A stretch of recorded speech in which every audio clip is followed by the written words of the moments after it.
Press 1 if you have never seen this much aura in one photo. HEAVYGOAT is the MVP of Blast London. The MVP.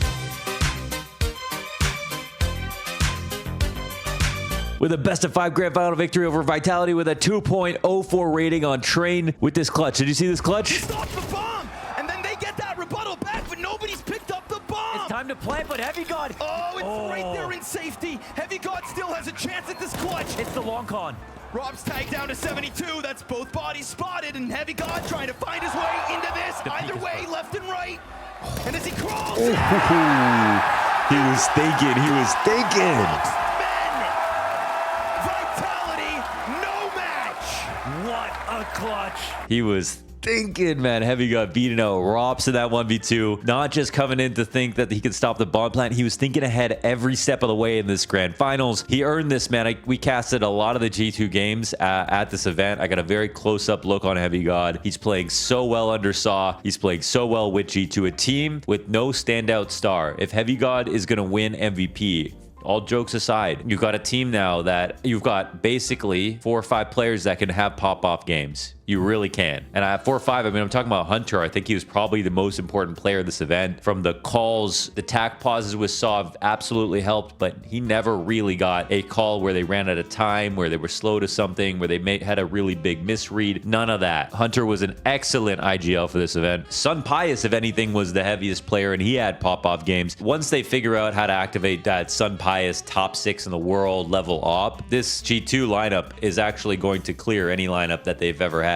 Every other lineup they've had has had 2 extraordinarily weak players. Right now, they don't have 2 superstar players, but they have an average talent that's probably higher in terms of skill across the board. And their aim, and they're so early in their careers, they're going to want to win together. The motivation, I think, will be there. There's a lot to see. The ceiling for HEAVYGOAT is really high, it looks like. And for a while, I was doubting him because it felt like he was baiting too much. He was too slow roll on the lurks. I think it's all coming together now. HEAVYGOAT, congratulations on your MVP. Excellent performance.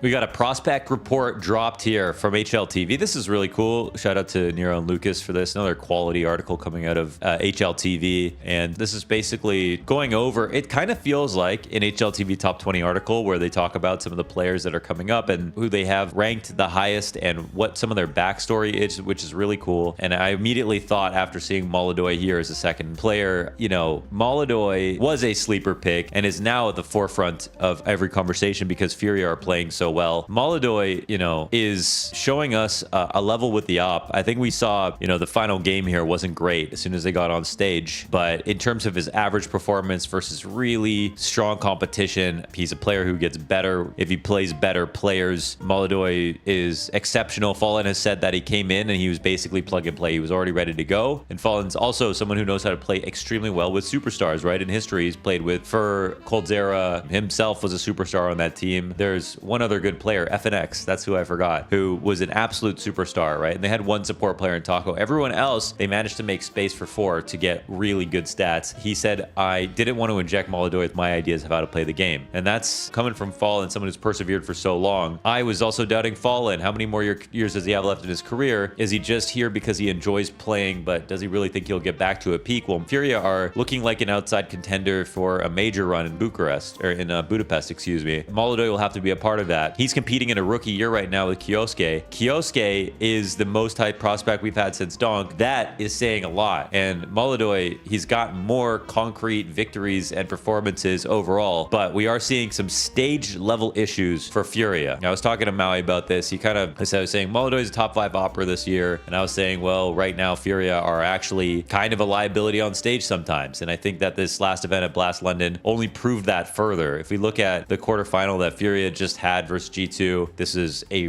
very poor performance from, well, everybody on the team. In particular, we didn't have molodoy standing out over Sun Pius, you know, even though it was one map of opping. Sun Pius was absolutely extraordinary on Mirage. molodoy is normally very good. He was absent. Yakinder totally had a terrible game here on stage. It's not actually, now it's, you know, it was Austin Major in the quarterfinals where it was a bad Inferno, and specifically to try to close versus Mouse at IEM Cologne. Yakinder really struggled there, and not just him, and he actually had some good rounds. But there are a lot of moments, a lot of them I think are actually Inferno closes just because of how the vetoes are playing out. But in general, they're having trouble closing close games. Lost a 4v2 in this match versus Mouse for map point to close out a CT side. I'm talking about a joint effort here at losing this game. Now, molodoy is good here. I'd say he has less of these issues overall than most of the other players right now. But Furia as a team are not going to go very far, is what I'm saying, if they have this stage issue. I don't think they have a tier 1 team issue. I don't think they have a strat issue. I don't think they have a talent issue. I don't think they have a coming up with new ideas issue. I think they're top tier right now when it comes to all those things. I think they're one final demon that they've got to beat. It's not the teams. They beat Spirit on this run. They beat Mouse 2-0 at London. And it's not even LAN necessarily. It's not even LAN for someone like Yakinder. LAN for Yakinder's looking fine. It's the stage elimination games. It's the stage. It's a final thing that he's got to worry about, that they've got to overcome if they want to make deep runs. They can have an amazing major run, but if it ends in quarters to pain, come on. And then that brings us to the Thunder Pick World Championship. I'm actually going to be here. Right now I'm sponsored by Thunder Pick, and I put bet slips on Twitter and I do stuff for them, and they are running this massive $850,000 prize pool event for 2025. Mongols and Furia are going to be in this LAN final. This is a huge test for Furia because this is going to be a studio event. There's going to be people, but there's not going to be fans. This is going to be a situation where Furia will have a chance to show their full strength in a very important VRS game with tons of prize pool on the line, and potentially versus a team like Mongols, if not Aurora, if not Navi,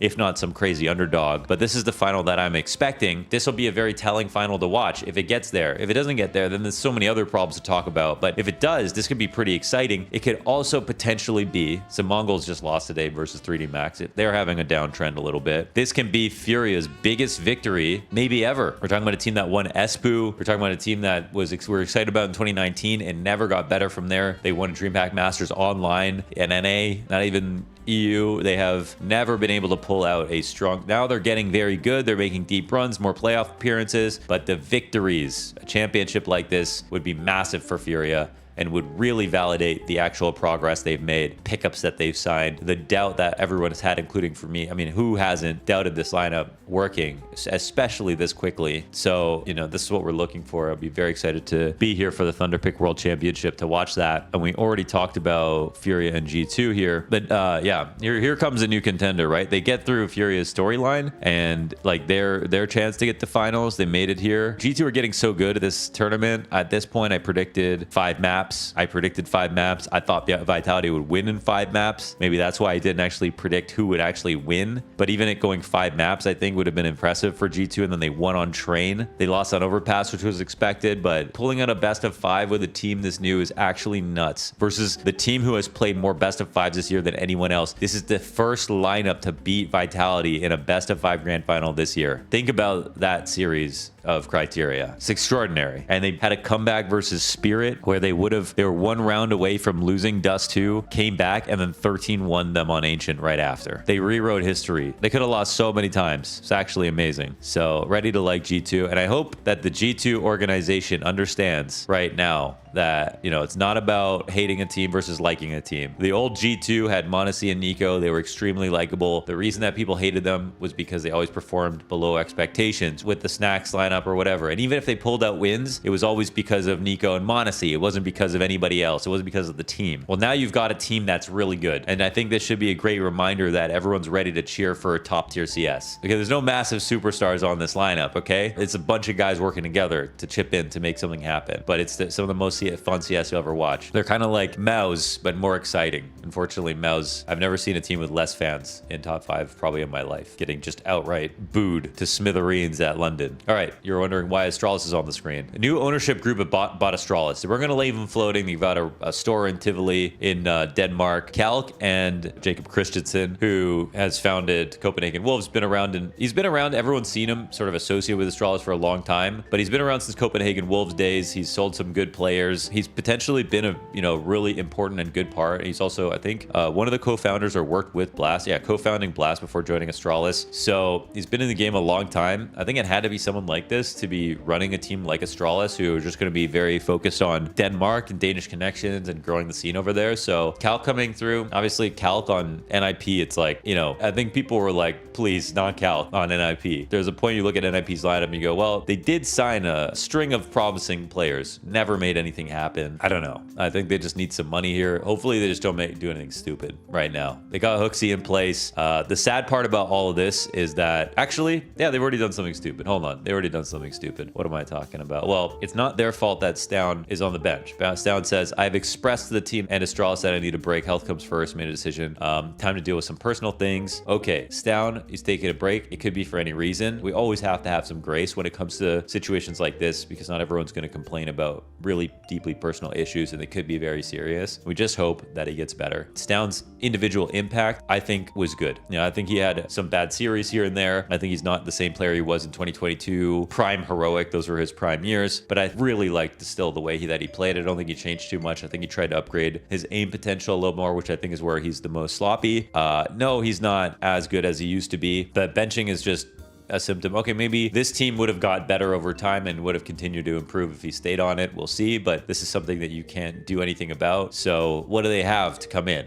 Magisk. Magisk is playing for Astralis now. So Magisk coming in for stavn makes just about no sense. Now, there are some lineups that make just about no sense and they still work, right? But when we're talking about like the high utility player that stavn is versus the anchor that Magisk is and his performances in the Falcons jersey, I'd say the one thing is that at least he's playing on a Danish lineup again. I mean, and literally Astralis again. So there's something good to be said about that. It was known on Falcons, it was a joint effort as to why this team was ass. And I think everyone was equally bad, but I don't see how that's an upside for someone like Magisk. So we'll see if he can actually wear this Astralis jersey, play CS2 for what it is, evolve his gameplay, learn and not try to teach, and really be a part of a lineup that I think had a lot of promise. I don't know if he fills these shoes. It's hard to make predictions. So, you know, the teams always know best. I want to say, okay, hold on, maybe I'll take that back. Furia made a series of terrible decisions over the years, and this was the craziest one, and it worked. So teams don't always know best. Sometimes they do. Well, put it that way. I want Astralis to work. They're the most racist team in Counter-Strike. They have literally done nothing but try to sign Danish players for their entire history. I think that's incredible. Like, they've stuck to it. And that's always going to be harder to stick to your country, right? I mean, the one benefit is the communication,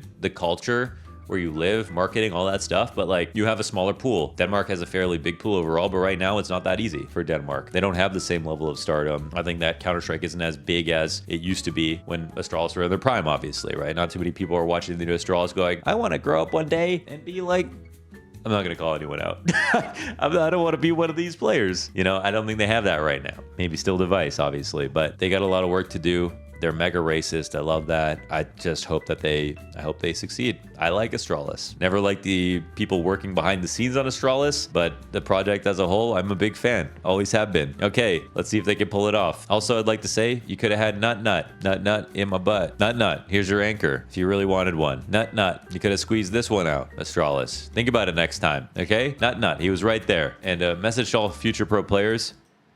This might count against you. This might count against you when getting signed. I'm not sure. Maybe that's not true. Maybe, oh, it's actually Newt, which could mean something totally different in Danish. Maybe that means Superman or something cool. I love the name. I think it's great. I love casting him. I take it all back. Astralis, you should have signed Newt. Get your shit together. Why don't we start off with some amazing Liquid news, since nothing ever good happens to Liquid. Liquid earned 90 VRS points and sent Heroic home from Fissure. Whoa, Heroic in the mud. Liquid earning VRS points.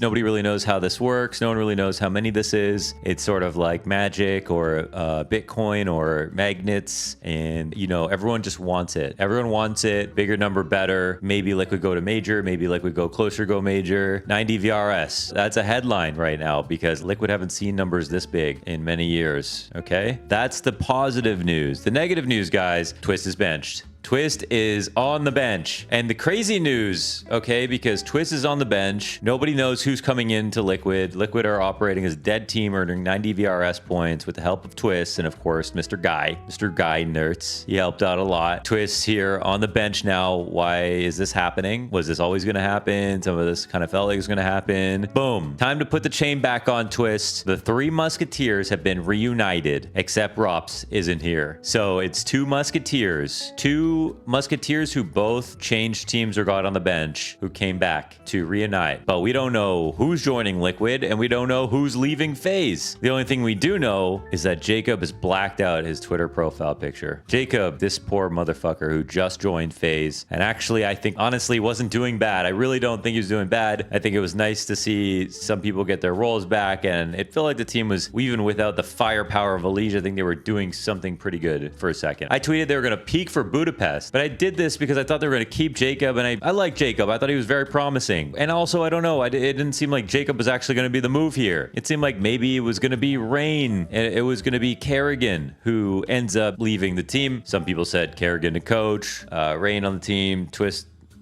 I don't know. Twistzz, I don't know who would IGL in this situation. Obviously, Twistzz should just be fragging. Rain could, I get, but come on, Rain's not gonna. Rain, I heard he can't even remember nades. So this is not a team that I don't think that would have made sense. But here you have it: Kerrigan, Rain, Frozen, Brokey, Jacob, Twistzz. Who would you remove, guys? Were you excited about the last FaZe lineup? Now, here's a weird take. Now, let's say he replaces Jacob. Sorry, Jacob, just got there. Dream's dead. Let's say Twistzz replaced Jacob. You actually got a pretty insane team, right? In terms of experience, aim, chemistry. That's already proven. You've got a nice formula going on. You don't have Rops, but you don't have Rops stepping on Brokey, which seemed like that was always awkward. Maybe you're onto something here. If Rain and Kerrigan are motivated, I think that's all that really matters. I think the rest of them are going to be pretty good. I think Frozen, we've got many good years left. Brokey took that break, looking revitalized, way more consistent now. Twistzz is still to himself. He still can compete with anybody when it comes to aim. He is doing great. We know he works in the system. What's their ceiling, guys? Let me know what you think. Let's say FaZe benefit. Now let's say Liquid, who